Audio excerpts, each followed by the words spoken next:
There is a balm in Gilead to make the wounded whole. There is a balm in Gilead to heal the sin-sick soul. Sometimes I feel discouraged and think my work's in vain, and then the Holy Spirit revives my soul again. There is a balm in Gilead to make the wounded whole. There is a balm in Gilead to heal the sin-sick soul. If you cannot sing like angels, if you cannot preach like Paul, you can tell the love of Jesus and say he died for all. There is a balm in Gilead to make the wounded whole. There is a balm in Gilead to heal the sin-sick soul. Oh, to heal the sin-sick soul.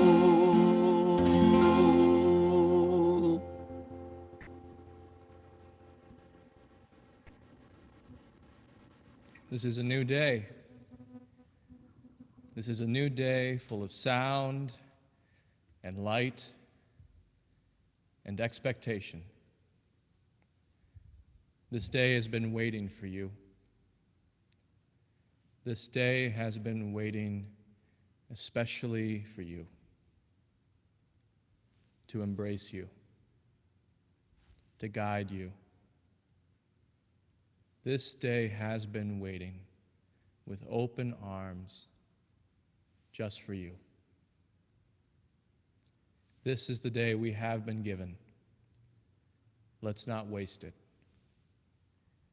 Come now and let us worship together. Good morning, everyone. Good afternoon, good evening for some of you.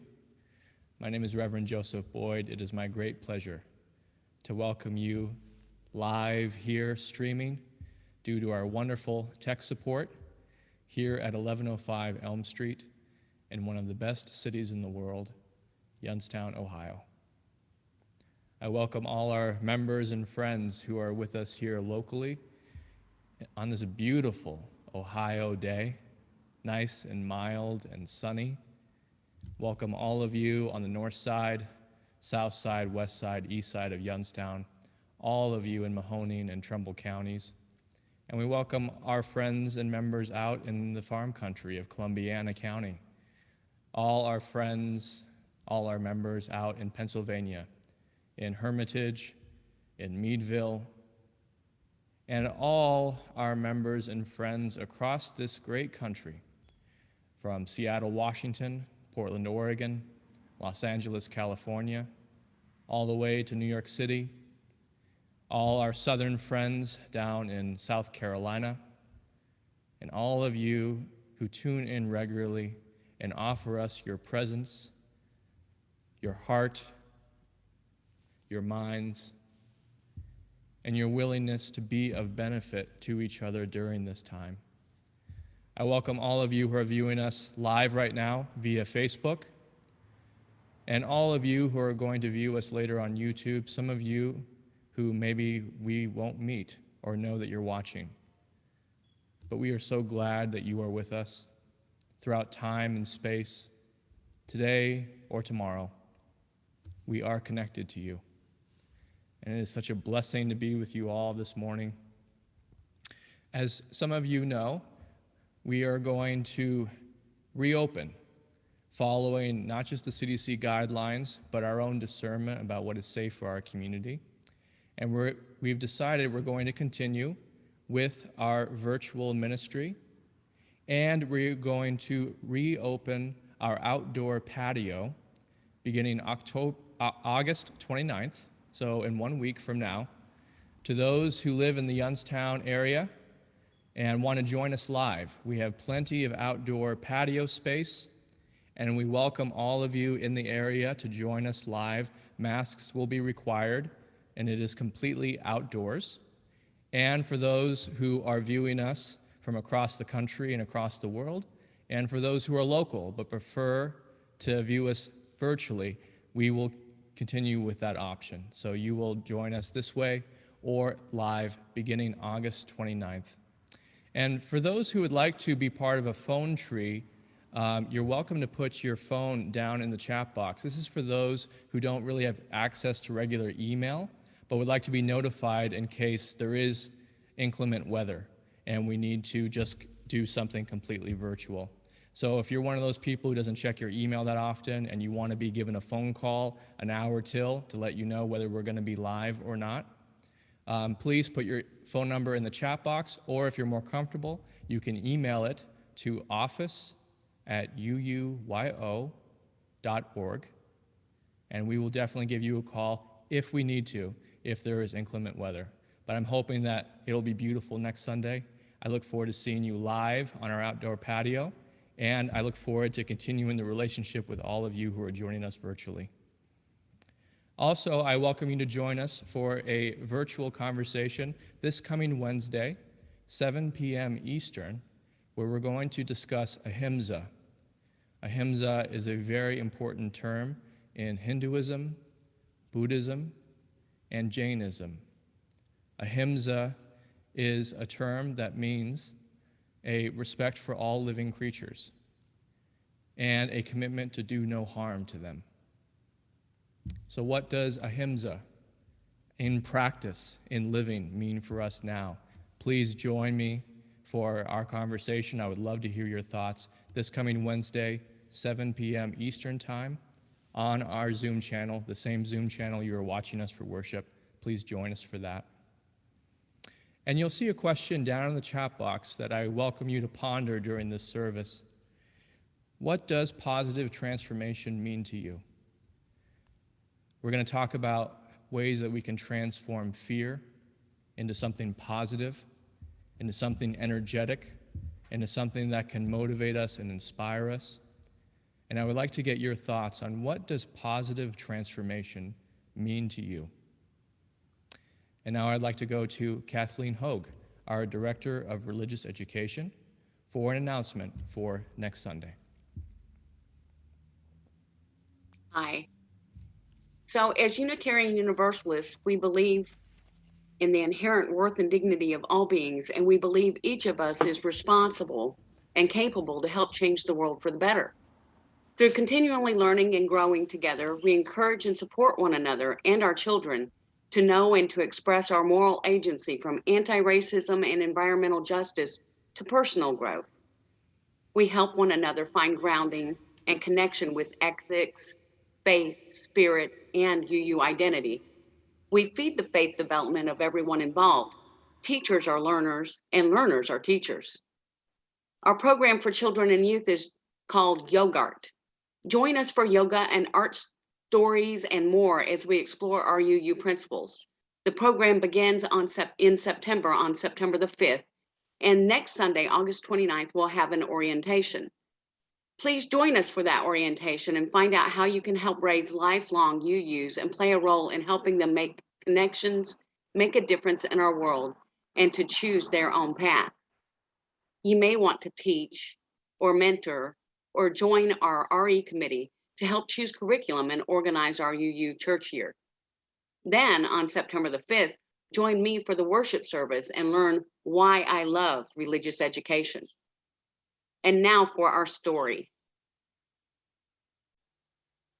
The Dark by Lemony Snicket, with illustrations by John Klassen. Laszlo was afraid of the dark. The dark lived in the same house as Laszlo, a big place with a creaky roof, cold windows, and several sets of stairs. Sometimes the dark hid in the closet. Sometimes it sat behind the shower curtain. But mostly it spent its time in the basement. All day long the dark would wait in a distant corner, far from the squeaks and rattles of the washing machine, pressed up against some old damp boxes and a chest of drawers nobody ever opened. At night, of course, the dark went out and spread itself against the windows and doors of Laszlo's house. But in the morning, the dark would be back in the basement where it belonged. Laszlo would peek at the dark every morning. "Hi," he would say. "Hi, dark." Laszlo thought if he visited the dark in the dark's room, maybe the dark wouldn't come and visit him in his room.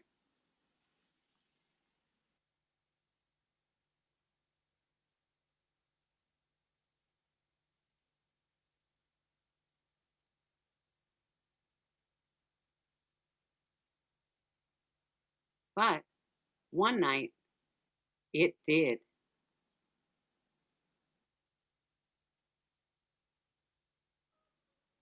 The voice of the dark was as creaky as the roof of the house, and as smooth and cold as the windows, and even though the dark voice was right next to Laszlo, the voice seemed far away. "Laszlo," the dark said in the dark. "What do you want?" asked Laszlo. "I want to show you something," said the dark. "In here?" "No," said the dark. "Here?" asked Laszlo. "No, no," said the dark. "Downstairs." "Downstairs?" "Yes," said the dark. In Laszlo's living room was the biggest window in the house. Laszlo looked out at all the dark outside. Above him the roof creaked, and he closed his eyes. Now the dark was all Laszlo could see. "No, no," said the dark again. "Not there.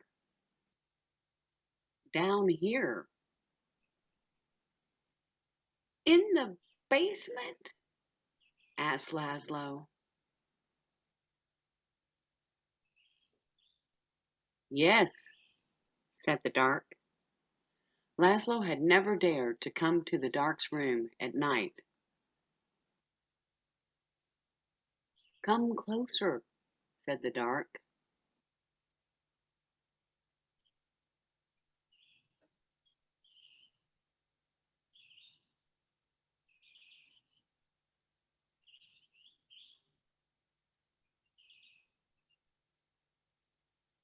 Laszlo came closer.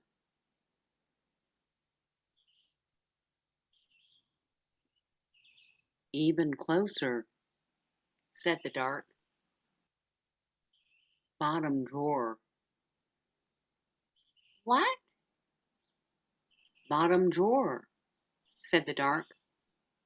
"Open the bottom drawer." "Thank you," said Laszlo. "You're welcome," said the dark. By the time Laszlo got back into his bed, the dark was no longer in his room, except when he closed his eyes to go to sleep. The next morning, Laszlo visited the dark in the basement. "Hi," he said. "Hi, dark."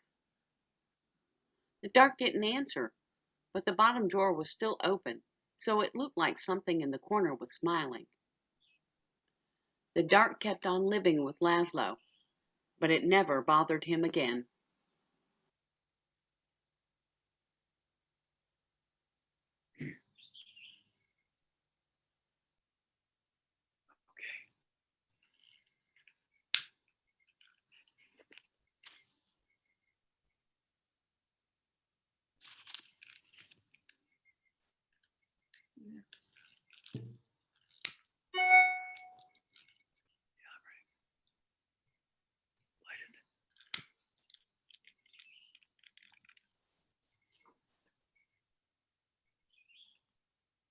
Sue and I light this chalice to recognize what we are to be about in our living. I believe we are called to be a light into the world's darkness. We can be that light in our own small way to help overcome the world's darkness, wherever that may be, where people are being put down.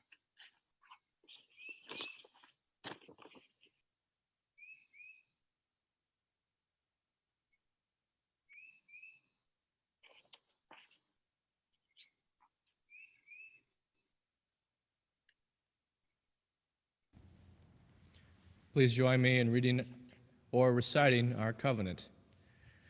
If you don't know our covenant, just listen, let it get into your bones, and our hope is into your living. Love is the spirit of this church, and service its law.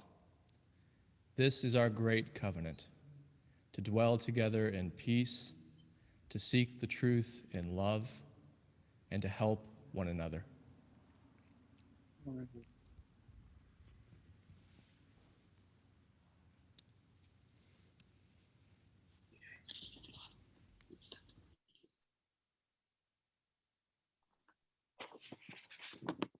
Each month, we donate all our loose cash and unmarked checks put in the offering plate to a nonprofit organization whose mission and actions are consistent with our UU principles and the mission of the UUYO. Our recipient for August is Black Boys Read. Black Boys Read Ohio is the online home of Black Boys Read, an initiative started in February of 2021 by Reverend Todd Johnson from the Second Baptist Church of Warren to encourage literacy and reading comprehension in Black boys ages 6 to 12. Reverend Johnson hosts weekly read-along Zoom meetings where he reads and/or he encourages participants to read books aloud. BBRO also hosts special reading events in various Warren locations, and guest readers participate. In May, the book, Mama, Did You Hear the News, was featured.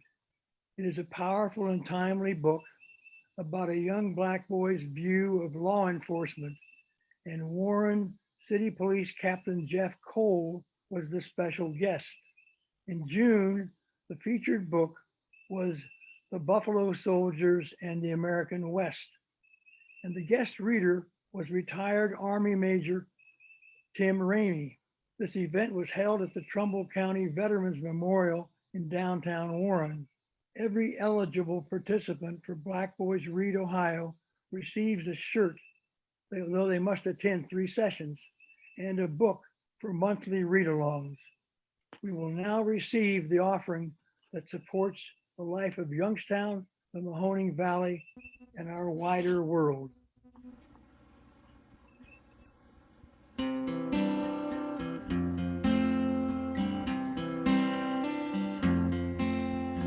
When I am frightened, will you reassure me? When I'm uncertain, will you hold my hand? Will you be strong for me? Sing to me quietly.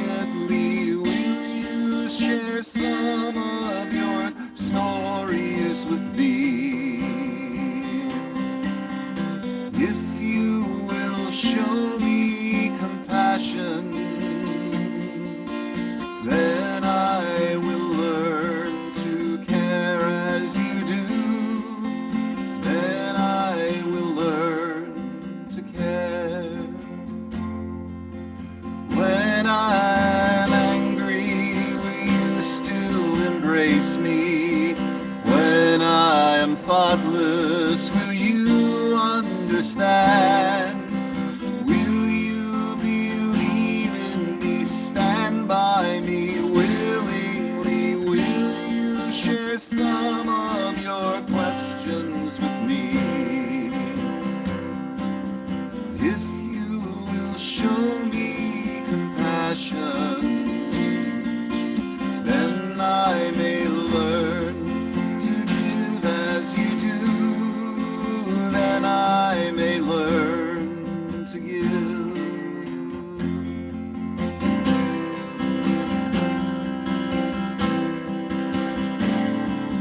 When I am troubled, will you listen to me?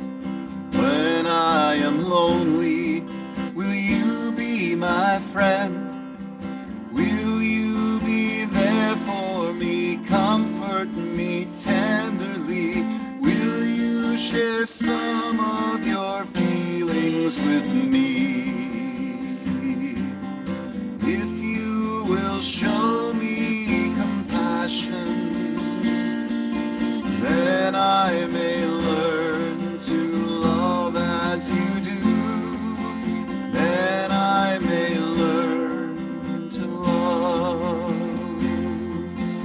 If you will show me commitment,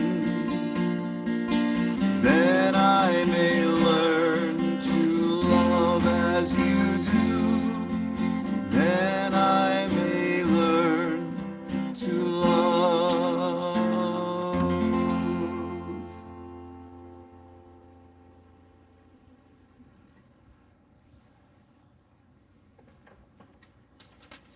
Please join me for a time of meditation.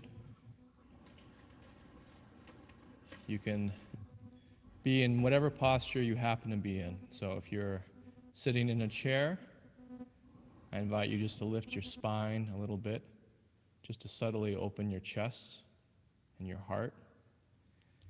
If you're lying down, if you're walking, even if you're multitasking, that's all good. Just notice breathing in your body, in whatever posture you're in and whatever you happen to be doing. Notice the breath,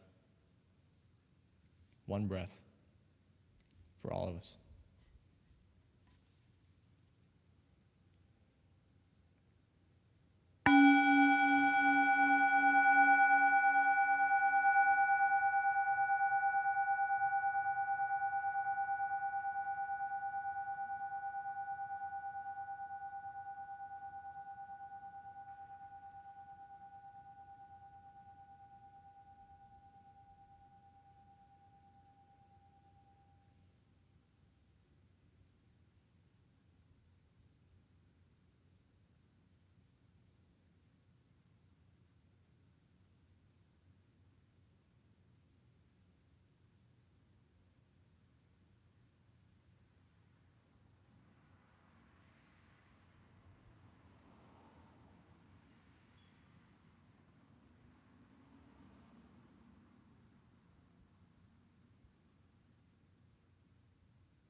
Our reading today is entitled The Stream of Life by Rabindranath Tagore.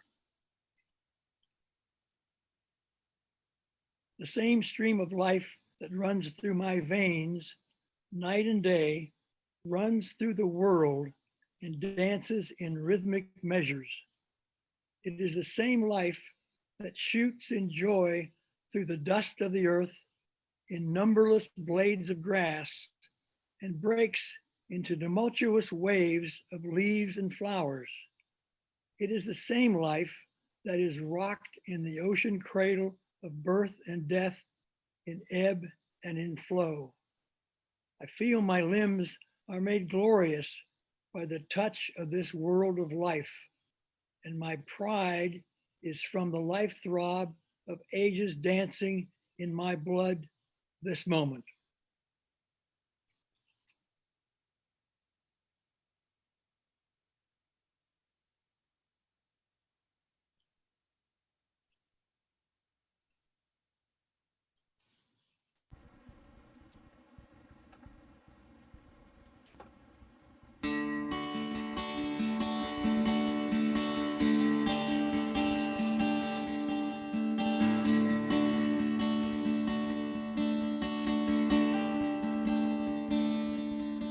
When he told you you're not good enough, when he told you you're not right, when he told you you're not strong enough to put up a good fight, when he told you you're not worthy, when he told you you're not loved, when he told you you're not beautiful, that you'll never be enough.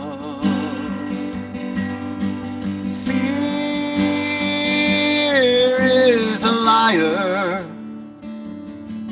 He will take your breath, stop you in your steps. Fear, he is a liar. He will rob your rest, steal your happiness, cast your fear into the fire. 'Cause fear, he is a liar.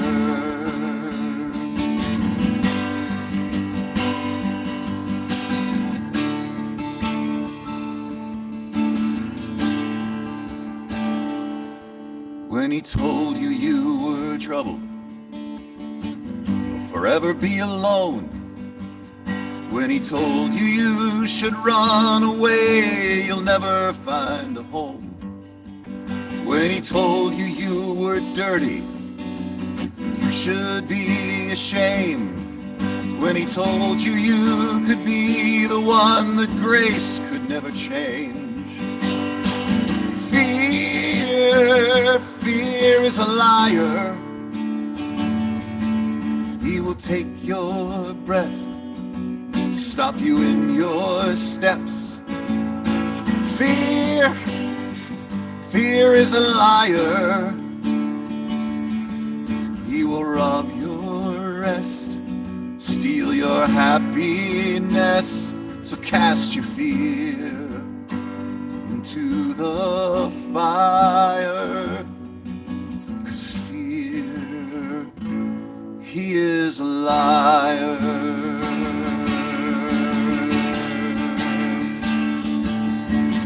Let your fire fall and cast out all my fears.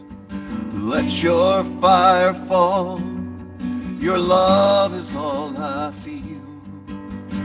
Let your fire fall and cast out all my fears. Let your fire fall. Your love is all I fear. Liar. He will take your breath and stop you in your steps. Fear, he is a liar. He will rob your rest, steal your happiness. So cast your fear into the fire. 'Cause fear, He is a liar.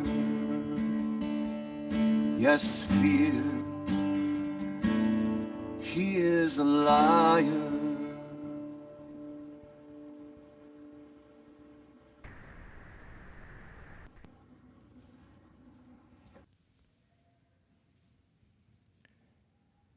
I've had one of the best meals of my entire life this week. We went to our local produce stand to pick up some things in the garden: sweet corn, peaches, beef eater tomatoes, bigger than my fist. The peach in particular was the best peach I've ever had in my life. I had one of those moments where I couldn't believe this actually came straight from the earth. After each bite, I looked at this peach in disbelief. How could you be real? How could this come straight from the earth? The same earth that is filled with so much fear, so much anxiety, so much violence. How could you be this good? After each bite, I looked at this peach, and I got peach juice all over my shorts, and I didn't care. It was just a moment of pure goodness. We get moments like that. Moments that remind us of the sweetness of life. Something tangible, immediate, and sweet that has nothing to do with our fear, nothing to do with our preoccupations, nothing to do with our worst predictions. I think that there are many more of these sweet moments than we care to notice, often in a single day. The grace of being connected to each other, just like this. Connected to each other in all circumstances, throughout time and space. How can we adequately appreciate how sweet that is? I usually get anxious this time of year as the school year is just about to begin. I want each day of summer to last as long as possible. And I want to stretch out each minute, stretch out each moment. I know that things are going to change. And I know that some of those changes will not be to my liking. I imagine it might grow cooler. I find people usually get busier. And it's a season coming up marked by juggling many different kinds of responsibility. I never wanted to go back to school as a kid. And I would play a game where I told myself that this actually was the beginning of summer and not the end. This ruse usually didn't work out very well, even to myself. I would often feel fear about going into the next grade, especially if going into the next grade meant I had to go to a different school. I would sometimes get stomach aches, just counting all the unknowns that laid before me in the coming year. If I confided this to an adult, the response I usually would receive was something like, "Aren't you excited to see your friends when you go back to school?" I didn't bother to tell them that all the friends that I actually liked, I could see during the summertime. I remember being afraid and having numerous adults try to snap me out of it, unsuccessfully. Now, as an adult, I think that our culture has changed a little bit. We don't really try to snap people out of being afraid, particularly being afraid for the future. We validate it, sometimes even actively encourage it. Fear about the upcoming months, fear about the environment, fear about the future of Afghanistan,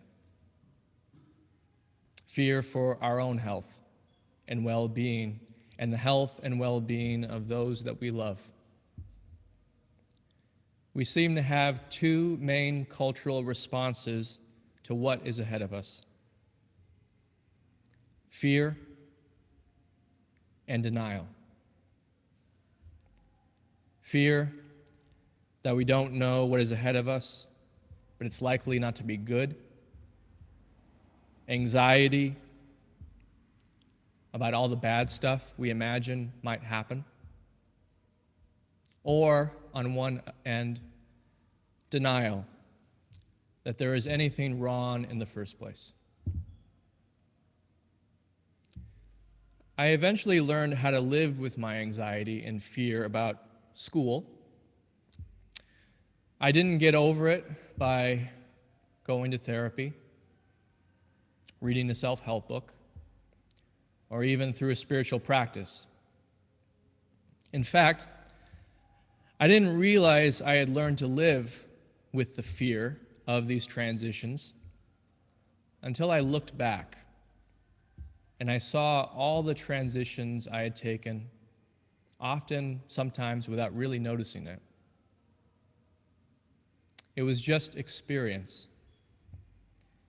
Making the transition so many times that the anxiety and fear around these transitions were still there, but became bearable the more and more that I actually lived through these transitions. It was just through experience and making the unknown known, time after time after time. I knew what it was like to be afraid, and I knew what it was like to make the transition anyway, time after time after time. I was talking with our worship associates lately about fear and discomfort around leading worship, especially if something goes wrong or something happens in the middle of worship that is unexpected. I freely shared with them that the fear has never left me. I just know I can live with it now because I've done this enough. Just experience, living with fear, and making the transition over and over again. I think that's how most of us get over our fear of the dark. Some of us maybe had a nightlight in our room, and over time learned to make friends with the night, something that came through our experience, living with the night, time after time after time. I think our experience can help us transform our fear during this time into something helpful and beneficial. By now, all of us here have lived through a year and a half of a global pandemic. We have all, in our collective and individual experience, have in our shared living lockdowns, mandates, lifting of mandates, unexpected leeway, disappointment, fear, care, and living with the unknown. We have all experienced this, every single one of us. Though I'm sure that experience is diverse, we have all lived through and been alive for this moment through those experiences. And now, once again, we are facing a fall that is unknown due to a number of factors. Less than half our population, at least in this county, who is vaccinated, high transmission rates, and schools reopening without mask mandates. Though the particulars of this are unique to this time, the circumstances are similar to what we have already experienced, not knowing what the months ahead will be, hoping that this pandemic will end. We are at an advantage this time, having had the advantage of a year and a half of experience. Fear in moderation is extremely helpful and useful. Fear in moderation can protect us from acting reckless and risking our lives unnecessarily. Fear in moderation can encourage us to take better care of ourselves and better care of each other. The fear that we don't want to cause unnecessary pain and suffering. In this instance, fear is actually care in disguise. We care about ourselves, and we care about each other. Where fear becomes a hindrance is when we start to project our fear into the future, and even project it into the present. All the things that we think won't work out.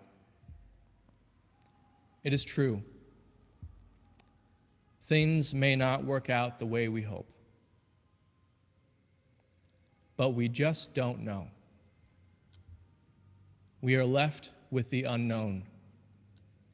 And that's the truth. The unknown. That's hard for most of us. It's hard to be faced with the unknown. But it is in befriending the unknown that fear becomes transformed. It's in facing the unknown together as a community that fear becomes transformed from a hindrance into a friend.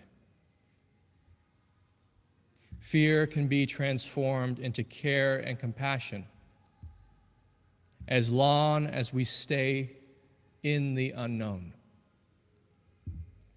Fear can encourage us to act with gentleness and not take things for granted.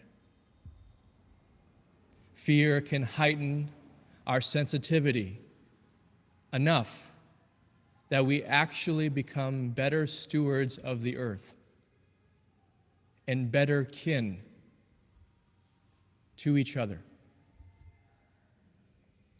Part of transforming fear is paying attention to our experience. We have all faced the unknown before. All of us here have. Not only that, we have all collectively faced the unknown in the context of a global pandemic. The truth is, every moment we've been alive has been in the unknown. We never knew what was going to happen next, and yet here we are, together in this moment. I do know that the unknown in these exact circumstances feel acute and stressful, but we have felt a version of this before in our experience. I know many people, including myself, who are just feeling tired of things dragging on. We are tired of seeing people in places like Afghanistan and feeling helpless in their plight caused by our country's actions and inaction. Frankly, we're tired of things not working out the way that we hope. We can see so many other better alternatives, ways that things could have gone, and those alternatives haunt us and make us edgy.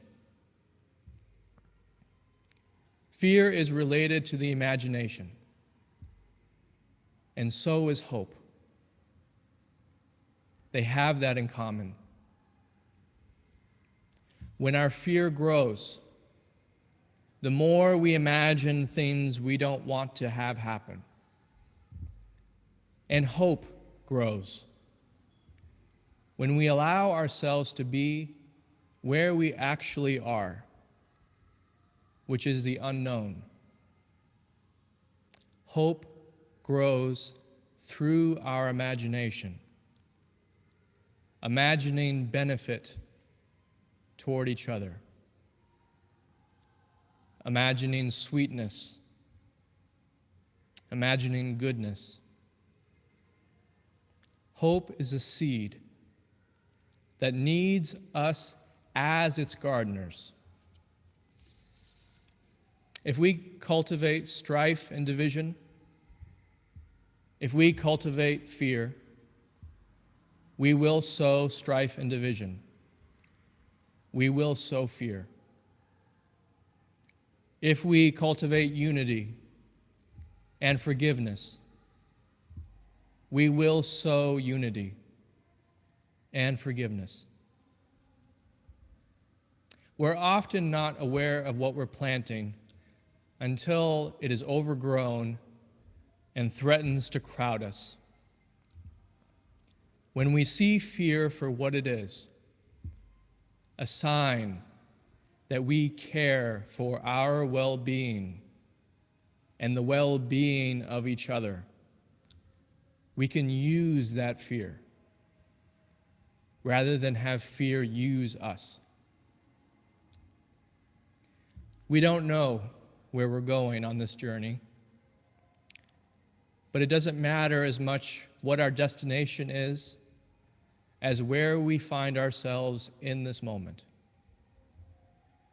At this moment, we are in the middle of a story that began before we were born and will end long after we are gone. We collectively and individually are given the chance on this day to contribute something to that story. I want fear to serve as a reminder to myself that something matters to me.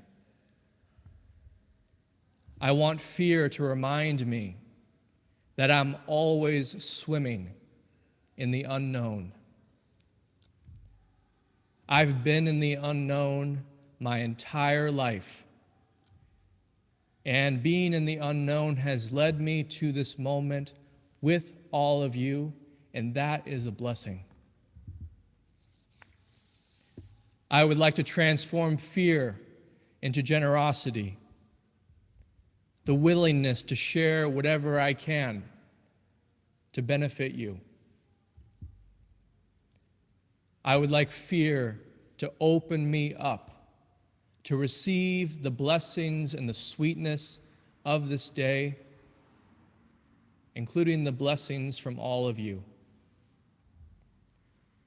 I would like fear to remind me that I value life.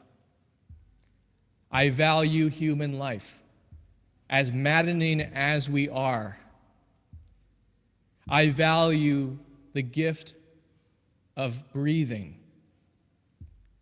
And I value a life built on cultivating hope and generosity. On my own, living into these values is a heroic task, and honestly one that I would never, ever have a chance of succeeding at. But together, as a community, I can live these out as a regular human being.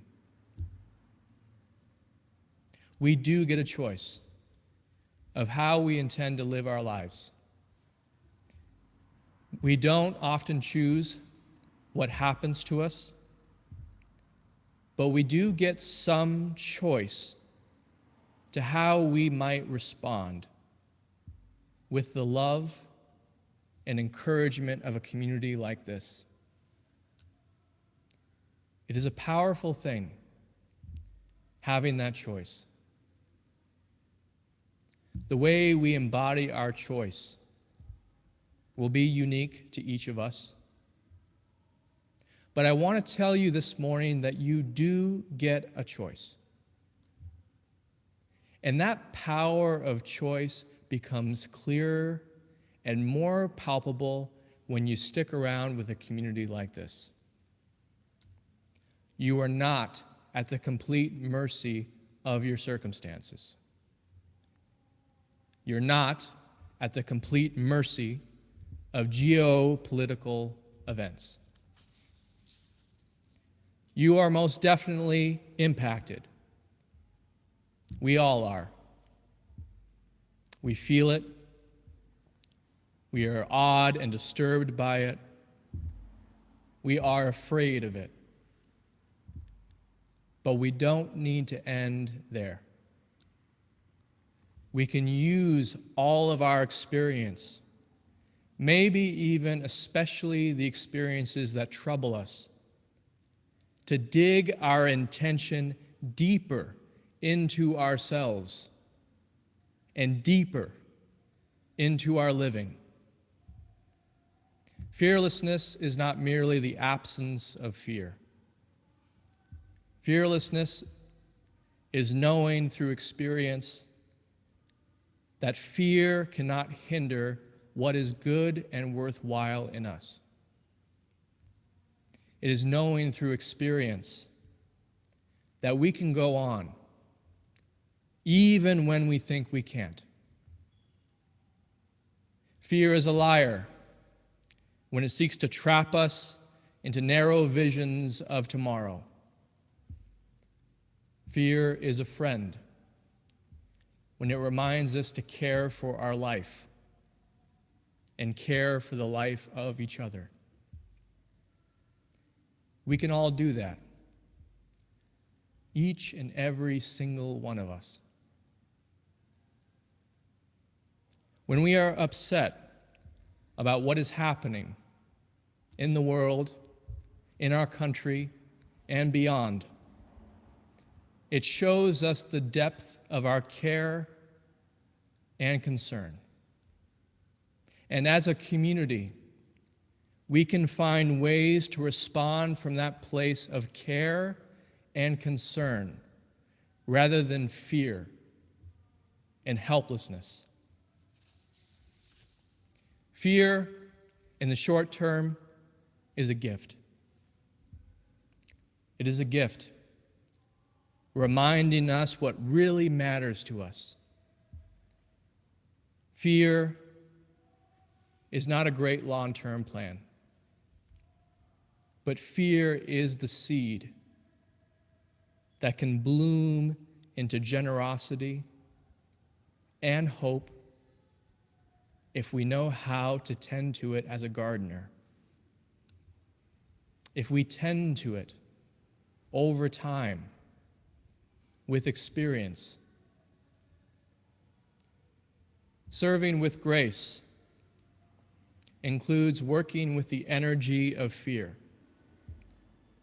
Serving with grace is our collective ability to transform fear for our well-being and the well-being of others into an act of compassion. When we do this, we are free. We are free to live into the unknown, not just with fear, but with purpose. The greatest purpose there is to allow each other to live and feel supported on their journey. You don't need any special skill to live into that purpose. We all have the power to support one another. In fact, we're doing it already, just by breathing, by being who we are and sharing our presence just this moment like this with each other. We transform and are transformed by one another when we are reminded there is something greater than fear that can guide our living.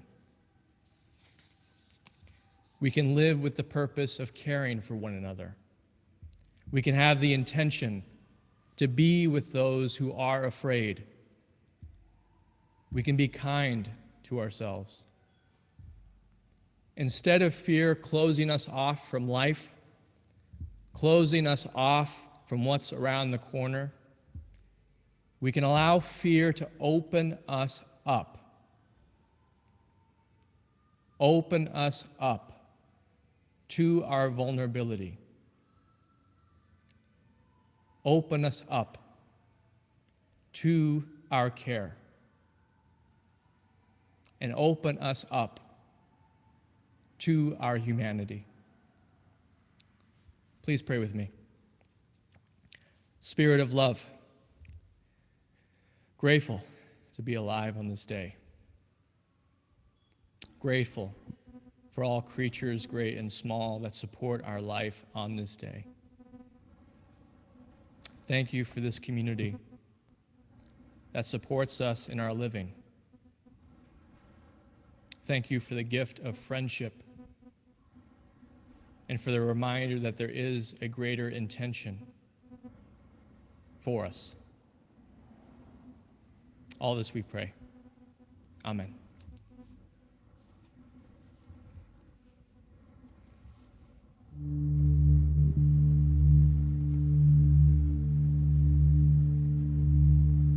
I'm just a poor wayfaring stranger, a traveling through this world of war. Yet there's no sickness, toil, or danger in that bright land to which I go. I'm going there to see my Father.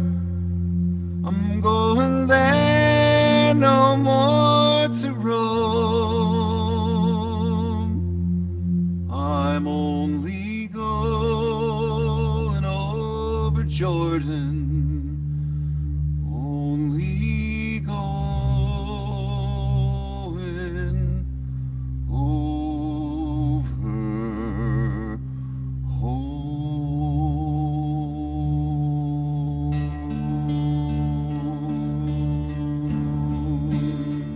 I know dark clouds will gather round me. I know my way is rough and steep, but golden fields lie just before me, where God's redeemed shall never sleep. I'm going home to see my mother, going home, no more to run. I'll just be going over Jordan. I'll just be going over home. I'll just be going over Jordan. I'll just be going over home.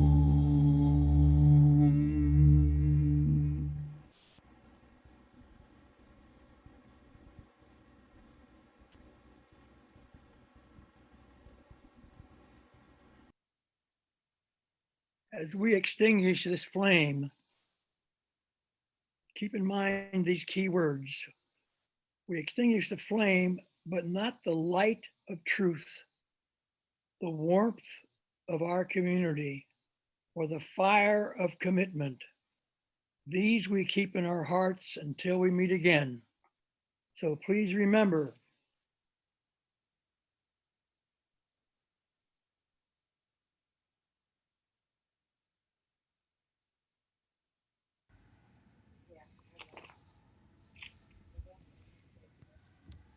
As you depart, please remember the one great fact. You are loved and never truly alone.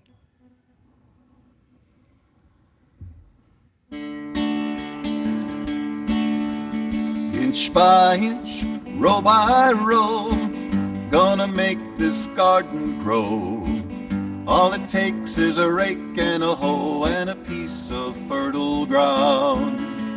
Inch by inch, row by row, someone bless these seeds I sow.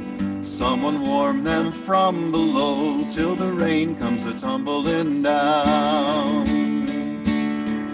Pulling weeds, picking stones, we are made of dreams and bones. Feel the need to grow my own, 'cause the time is close at hand. Grain for grain, sun and rain, find my way in nature's chain. Tune in my body and my brain to the music from the land. Plant your rows straight and long, temper them with prayer and song. Mother Earth will make us strong if we give her love and care. Old crow watching hungrily from his perch in yonder tree. In my garden I'm as free as that feathered thief up there. Inch by inch, row by row, I'm gonna make this garden grow.